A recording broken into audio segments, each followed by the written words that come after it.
Alrighty guys, so today we're going to be doing part one, step number one of the PSE Evolve setup.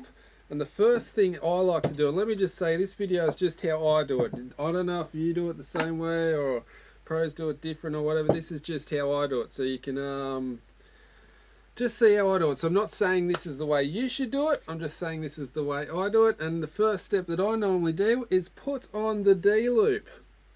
So first of all, we need to get the knocking height. Whether we put the knock up high or whether we put the knock down low is the first thing we need to work out. And the best thing about these bows, about the PSE Evolve setup, is that they're center bows. So there's two different types of bows. There's probably lots of different types, but there's two different where they set the center.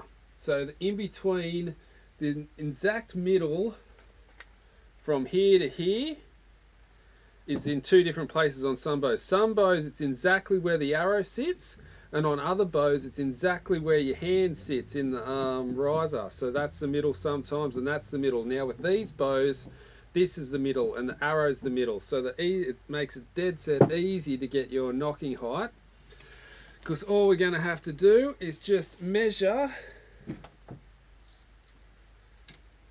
the distance in between the two cams and put the knock right in the middle. How easy is that? Okay, so it is exactly from, and what I'm doing, pre-worked out this earlier, there's a little hole on the front of this cam, and these are twin cams, so the cams are exactly the same. The timing's exactly the same, so we can measure from those 2 points in the cam and get the exact distance. So let's go from there. We go from the front of the hole to the front of the hole. Here is exactly 33. I wonder if they did that for a reason. So half of 33, that's a good question. So half of 30, God, put myself on the spot here with the old maths. It's like 16 and a half, isn't it? That's just the guess. 16 and a half, maybe 16 and 3/4. Because 34 would be 17 and 32 would be 16. So it'd have to be 16 and a half spot on. So 16 and a half is exactly where I need to put this knock. So let's get a knock out. And I'll show you how I do it. So I've got my some tie to tie the knocking, because I like to put a knot at the bottom and at the top. So then if I cut the D-loop off, I can put it back on easy. So let's get into that. Let's get the knock. I just like to clip it on there like that. Doesn't matter if it falls over. If it doesn't, now we'll get this. Get it back. Or you only need to do it halfway now. And try and get it exactly on 16 and a half. Right in the middle.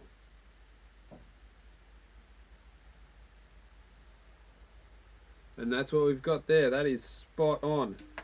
And what I'm doing, there's a line in the knock. You won't be able to see, but there's where the knock's been made, must have been the plastics pushed together, it's left a line. So I've lined that line up exactly with the 16 and a half. Let's double check it from this side. Exactly 16 and a half. Spot on, exactly. Okay. Don't move on me, you bugger. Spot on. Okay, so that's the point. You don't need it to move. What I could have done too. What could I have done? Oh, this is what I normally do. I normally do this actually. I normally gonna have to remeasure it. I normally sacrifice a knock for the cause, and what I do, I normally just bite it. This is just me. And now this will be super tight on there. There we go, and that's So now when I line it up, I can barely get it off. So that's the trick. That's the tip. So now when we move, now we don't have to worry about it sliding around on us too much because it's on there tight. But we probably won't be able to shoot that anymore because it's all been chewed up. So we've sacrificed a knock. We just need to reline it up.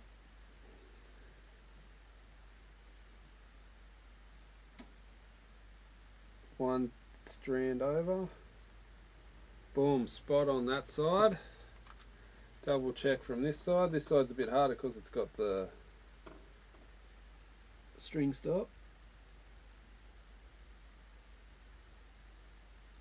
Spot on as well. Okay, so now that's where the knocking height is. Done and done. Let's get the old string out and start tying some knots.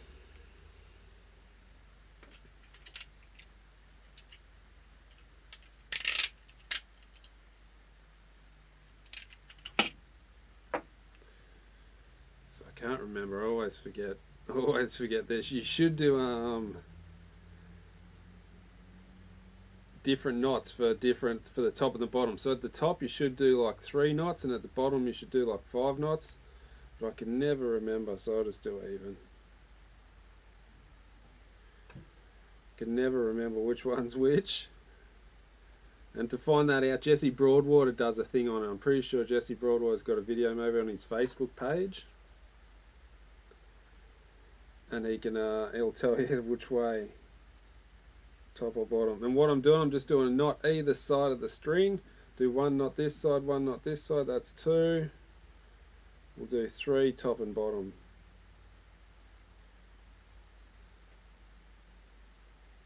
We'll do 4, it's pretty skinny serving.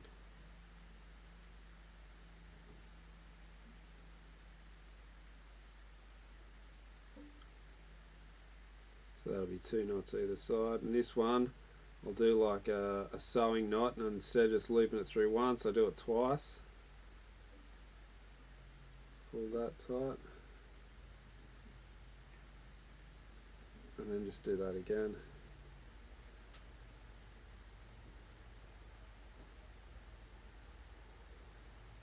I think they call that a sewer's knot maybe or something, I don't know, but that seems to work pretty good for me.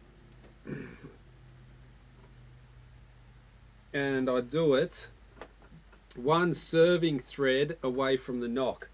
So I don't know if you might be able to see, you might not. But there's a tiny little 1 serving thread gap in between the knock and the tie-off point. So now we can cut these strings, get them out of the road.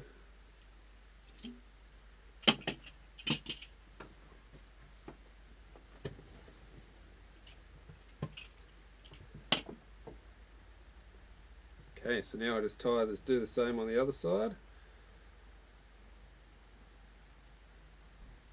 Just giving it that 1 serving thread gap, just so you don't get any string pinching.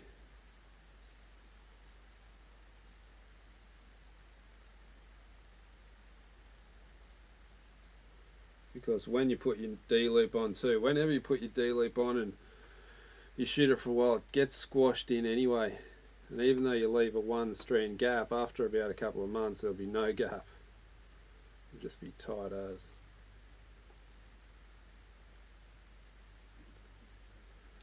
We'll just do 2 knots top and bottom, seeing I forget which way to do it. Write in the comments below once again for us. Let everyone know which way you should do it. So look in the comments and someone will say which way you should do the top and the bottom big knots. 2 at the bottom, 5 at the top, or something like that. Let us know.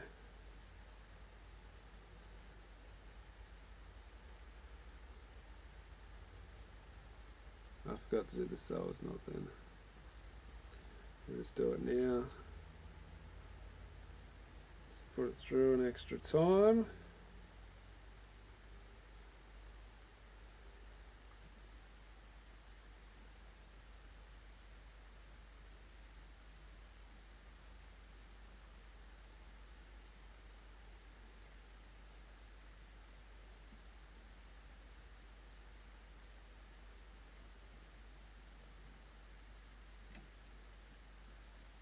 we go. And now I have my knocking height, so I can barely get that knock out. That's a good thing about biting it. So then you know it's not going to wiggle around on you while you're tying these knots.